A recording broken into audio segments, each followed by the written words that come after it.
démocratique du Congo. Dans son exposé, l'orateur du jour souhaite voir le Congolais épargné dans le bien matériel durable capable de permettre le développement du pays plutôt que posséder l'argent qui ne contient aucune valeur. Gilles Kalombo.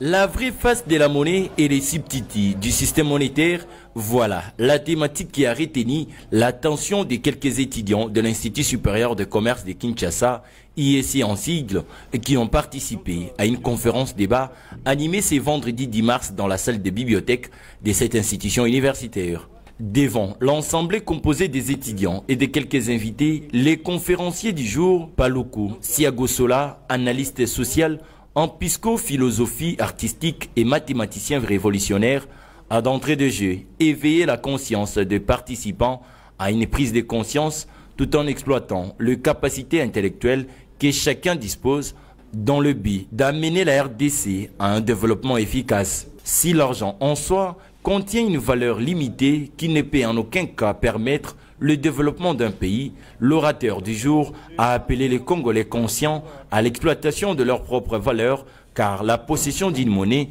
ne correspond à aucune richesse. La conscience des Congolais, j'en ai parlé parce que le Congolais actuel, c'est l'homme qui réfléchit moins. Donc il abat la conscience, car la conscience est appelée à être éveillée. Voilà. Il fallait que les Congolais commencent à éveiller leur conscience par la méditation, et d'où ils auront des précisions, et d'où ils sauront exactement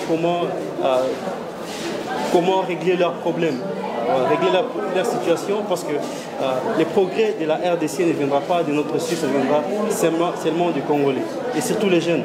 Moment propice pour le directeur général de l'ISC, Émile Ngoï Kassongo, de saluer à sa juste valeur la qualité et la pertinence des idées de l'auteur contenues dans son ouvrage intitulé 137 citations pour une conscience éveillée. La naissance de ces bébés, de cet ouvrage, qui portait un titre évocateur, notamment de la conscience éclairée.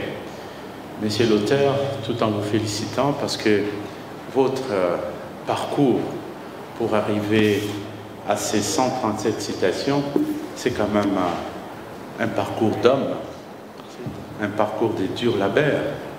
L'idée, les projets, votre force, votre colonne vertébrale est née, je pense, à l'est de la République, dans des conditions que tout le monde connaît. Notons par ailleurs que c'est par un jeu de